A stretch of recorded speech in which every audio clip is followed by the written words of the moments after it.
Hey everyone, it's Lynnea for LDRS Creative, and I am going to be making not one, not two, not three, but 4 cards, and they came together really quickly, really easily.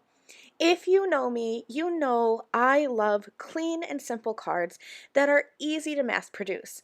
I'm a full-time working mom, and so it's hard sometimes to find a card design or to find the time to sit down and make a really elaborate card. So I am drawn towards cards where you can make a bunch in a small amount of time.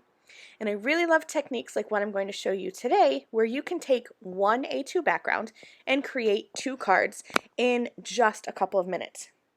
So I'm starting with the Romantic Floral embossing folder, and this is a 3D embossing folder, so you need to be really careful about following the proper guidelines for your machine.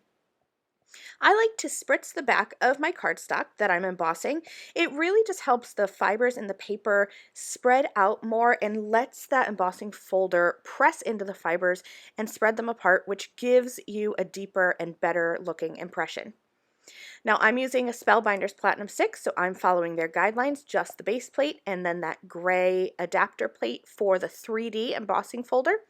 And I'm going to do this twice. Like I said, I'm going to be creating 2 cards out of one A2 panel, and since I have that adapter plate and my embossing folder out, I might as well do 2 backgrounds, and then I'll have 4 cards. So here are my 2 backgrounds, and you can kind of see as I tilt that up and the light catches that pattern that it's a 3D pattern and it's really pretty. It's this kind of delicate floral. And I'll be showing you a closer look in just a minute. One of these backgrounds, I'm going to leave it as it is and not do anything else to that background, but I wanted to show you a very easy way that you can step up these 3D embossed backgrounds. I have the Snowy White LDRS Creative White Pigment Ink Pad, and I am taking that ink pad directly to the panel. Now, don't be fooled. I know I have my finger kind of in the pressing position, but I am not pressing this pad at all, not even a little bit. This ink pad is completely flat so that it's flush against that background, and I am just swiveling that back and forth. I don't want to press hard because I don't want that ink to sink down into the flat areas of my cardstock. I just want it to touch the raised areas. Now, if you don't have a white pigment ink, don't forget that you can do this with any ink pad. Any of the LDRS Creative Hybrid ink pads will work, so you could do a tone-on-tone color here. With this teal cardstock, something like Marina Madness would look really pretty on top. You can use any ink pad to bring out that pattern. Now here is the plain old embossed romantic floral background. Here's the one where I've added that white pigment ink on top. And again, I didn't press, so it's not going to be a vibrant white, but it just kind of gives that texture a little bit of pop.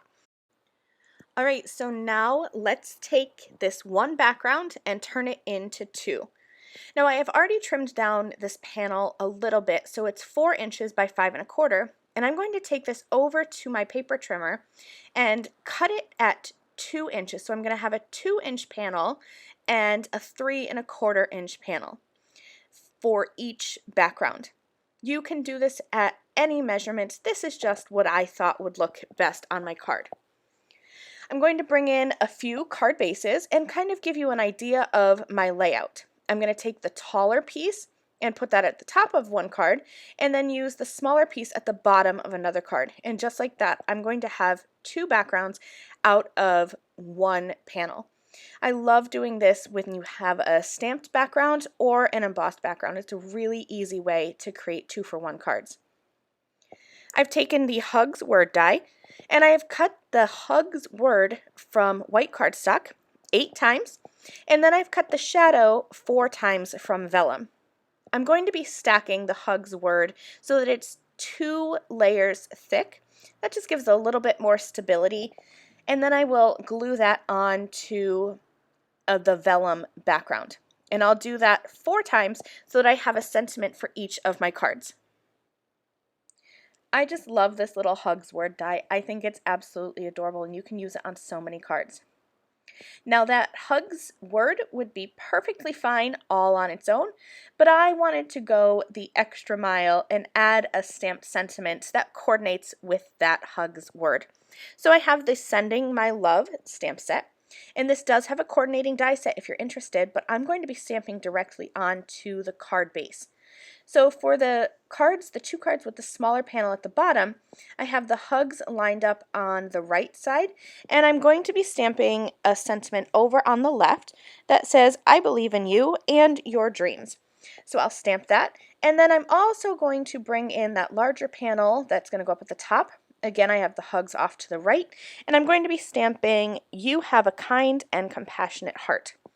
And I'll do that for both of the cards at the same time. Since I have that in my stamping platform, I can easily mass produce this.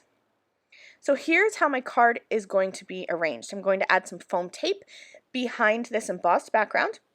You don't have to. You could glue that flat onto your card, but I think a little bit of lift gives it just a little bit of shadow and dimension, and I like that look. So I have that adhered to the top of my card. I have that sentiment already stamped, and then I'm going to glue the hugs word die flat onto that top panel, kind of just overhanging just a little bit so that it has a little something extra for the eye to look at. Here are all 4 of my finished cards, and I'm going to grab 2 of them, one with the plain embossed background and one with the white background, and really give you a close-up. I'd love to know which one is your favorite. Do you like just the plain embossed background? Easy peasy. Or do you like the one that has a bit of white pigment ink rubbed over the top so it brings out that pattern just a little bit more? Drop a comment below. Let me know which style is your favorite and if you're going to be recreating this card design. Thanks so much for watching. I'll see you again soon. Bye.